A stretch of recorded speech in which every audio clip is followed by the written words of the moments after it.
Jim Turner was a 2-year starter at quarterback at Utah State and played on teams that won 25 games and lost 5, the most wins ever in a 3-year period at USU. As a kicker, he played 7 years with the New York Jets and 9 with the Denver Broncos, playing in Super Bowls 3 and 12, and set the NFL record for field goals with 34 in 1968. When he retired, he was the second leading scorer in NFL history. I was being recruited by a lot of the Pac-10 up and down the coast. And Pete Elliott was a head coach at Cal, and I wanted to go to Cal Berkeley, just 15, 20 miles from my home. And I had gone down to their games and stuff, and I thought, well, you know, that's going to be a good one. My older brother Jack said, Jim, they got 22,000 day students, 20,000 night students. My high school had 320 kids. He said, you're liable to get lost. Ralston was a freshman coach at Cal, got the job at Utah State, and Lionel Aldridge and I flew up here, and we spent all 4 years up here. We won 27 out of 29 games. We had Merlin Olsen, Mr. Everything, and he was good. We had Clark Miller, when San Francisco 49ers played 13 years. He was just as good as Merlin. We had Tommy Larscheid, we had Lionel Aldridge, we had Willie Redmond. Yeah, we knew it was a pretty good era. Yeah, it was fun. It was a small college, a very small college at the time, and we happened to be pretty good. And I remember disliking BYU then, and I still dislike them today. I remember some of the great games. It bothered me when we were the Aggies playing in Logan. We had to go to the University of Utah to play in Salt Lake. I never liked that. What's wrong with playing in Logan? And so if we didn't beat them on a scoreboard, they sure got a whipping, I'll tell you. We had good players, and it was really fun. It was really fun. One game here in Logan where we played the University of Idaho, and they had the nation's leading receiver, Big Reg Carroll, a tight end, and he was great. He didn't catch a ball, but there was 16 inches of snow on the ground in Logan. I had never seen snow before. It doesn't snow in San Francisco. And we got so far ahead of them, Ralston started feeling bad, so he took everybody out of the backfield and put the offensive lineman, Merlin Olsen, 6'6", 267, Clark Miller, the same, Clyde Brock from Ogden, Utah, the same, and they were my backfield.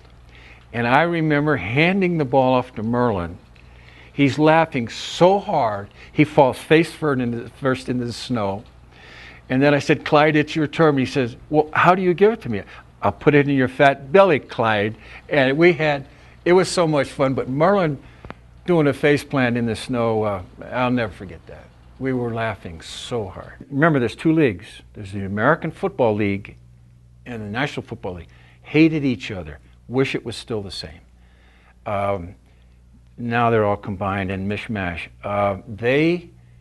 Baltimore writers said we were going to get shut out 69-0. They said we were a pitch and catch league, which we were. We had Johnny Hadel, Joe Namath, Jackie Kemp, Lenny Dawson, Darryl Lamonica from the Raiders throwing, because it was an exciting league, much more than the old NFL in those days. It was a big fullback, 3 yards, and that was it.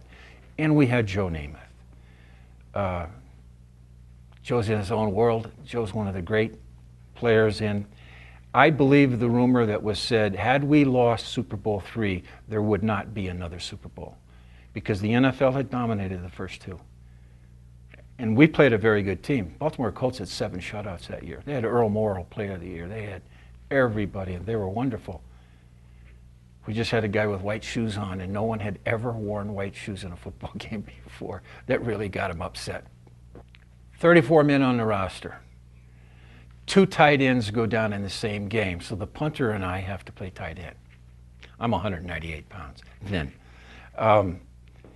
And I'm supposed to run a pattern, and the linebacker, Bobby Bell from the Kansas City Chiefs, he's laughing to death.